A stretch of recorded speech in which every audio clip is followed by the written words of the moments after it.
ಎಲ್ಲ ವೀಕ್ಷಕರಿಗೂ ಆತ್ಮೀಯವಾದ ಸ್ವಾಗತ.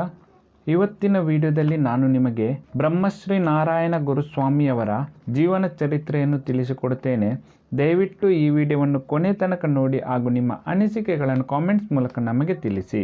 1854ನೇ ಇಸವಿಯಲ್ಲಿ ಸೆಪ್ಟೆಂಬರ್ 20ರಂದು ಶ್ರಾವಣ ಮಾಸದ ಶತಭಿಷ ನಕ್ಷತ್ರದಲ್ಲಿ ಕೇರಳದ ತಿರುವನಂತಪುರದ ಚೆಂಬಳಂತಿ ಗ್ರಾಮದಲ್ಲಿ ಈಳವ ಅಂದರೆ ಬಿಲ್ಲವ ಸಮುದಾಯದ ಮದನ್ ಆಶನ್ ಹಾಗೂ ಕುಟ್ಟಿ ಅಮ್ಮಳ್ ದಂಪತಿಗಳ 4ನೇ ಮಗುವಾಗಿ ಜನಿಸುತ್ತಾರೆ. ಜಗತ್ತಿಗೆ ಬೆಳಕಾದ ನಾರಾಯಣ ಗುರುಗಳು ಬಾಲ್ಯದಲ್ಲಿ ಎಲ್ಲರ ಪ್ರೀತಿಯ ನಾನು ಎಂದೇ ಪ್ರಸಿದ್ಧರಾಗುತ್ತಾರೆ. ಒಂದೇ ಜಾತಿ, ಒಂದೇ ಮತ ಹಾಗೂ ಒಬ್ಬರೇ ದೇವರು ಎಂದು ಸಾರಿದ ನಾರಾಯಣ ಗುರುಗಳು ಶಾಲಾ ವಿದ್ಯಾಭ್ಯಾಸದ ಜೊತೆಗೆ ಗಿಡಮೂಲಿಕೆಗಳಿಂದ ಮದ್ದು ತಯಾರಿಸುವ ವಿದ್ಯೆಯನ್ನು ಸಹ ಕಲಿಯುತ್ತಾರೆ.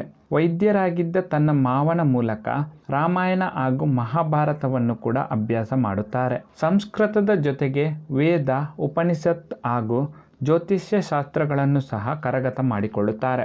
21ನೇ ವಯಸ್ಸಿಗೆ ಬರುವಾಗ ತನ್ನ ಸಂಬಂಧಿಕರಾದ ಕಾಳಿಯಮ್ಮ ಎನ್ನುವರ ಜೊತೆ ಮದುವೆ ಮಾಡಿಸಲು ಮನೆಯವರೆಲ್ಲ ನಿಶ್ಚಯಿಸಿದಾಗ ತಾನು ಜನಿಸಿ ಬಂದ ಉದ್ದೇಶ ಬೇರೆಯೇ ಇದೆ ಎಂದು ಹೇಳಿ ನಾರಾಯಣ ಗುರುಗಳು ಸಂಸಾರವನ್ನು ತೊರೆದು ಸನ್ಯಾಸತ್ವವನ್ನು ಸ್ವೀಕಾರ ಮಾಡುತ್ತಾರೆ.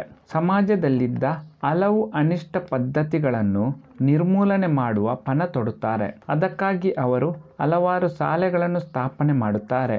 ಅಜ್ಞಾನವನ್ನು ದೂರ ಮಾಡಿ ಜ್ಞಾನವನ್ನು ನೀಡುತ್ತಾರೆ. ಉನ್ನತ ಶಿಕ್ಷಣಗಳನ್ನು ನೀಡಿ ಜನರ ಮನದಲ್ಲಿದ್ದ ಮೂಢನಂಬಿಕೆಗಳನ್ನು ದೂರ ಮಾಡುತ್ತಾರೆ.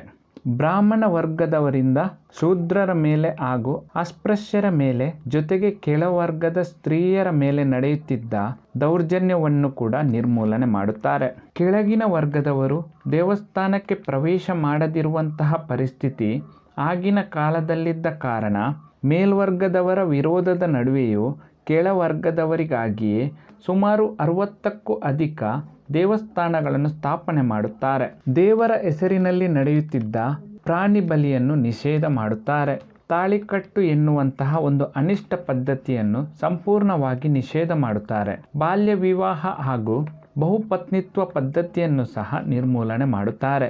ಗುಲಾಮಗಿರಿ, ದೇವದಾಸಿ ಪದ್ಧತಿ ಜೊತೆಗೆ ಬೆತ್ತಲ ಸೇವೆ ಎನ್ನುವಂತಹ ಅನಿಷ್ಟ ಆಚರಣೆಗಳಿಗೆ ನಿಷೇಧ ಮಾಡುತ್ತಾರೆ.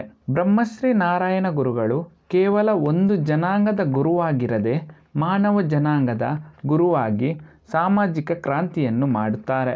ಕೊನೆಗೊಂದು ದಿನ 1928ನೇ ಇಸವಿಯ ಸೆಪ್ಟೆಂಬರ್ 20ರಂದು ಕೇರಳದ ಶಿವಗಿರಿಯಲ್ಲಿ ಬ್ರಹ್ಮಶ್ರೀ ನಾರಾಯಣ ಗುರುಗಳು ತಮ್ಮ ದೇಹ ತ್ಯಾಗ ಮಾಡಿ ಯೋಗ ನಿದ್ರೆಗೆ ಜಾರುತ್ತಾರೆ. ಈ ಮಾಹಿತಿ ಇಷ್ಟವಾದಲ್ಲಿ ದಯವಿಟ್ಟು ಈ ವಿಡಿಯೋವನ್ನು ಲೈಕ್ ಮಾಡಿ. ಹೊಸತೊಂದು ಮಾಹಿತಿಯನ್ನು ಮುಂದಿನ ವಿಡಿಯೋದಲ್ಲಿ ನಾನು ನಿಮಗೆ ತಿಳಿಸಿಕೊಡುತ್ತೇನೆ. ಎಲ್ಲ ವೀಕ್ಷಕರಿಗೂ ಧನ್ಯವಾದಗಳು.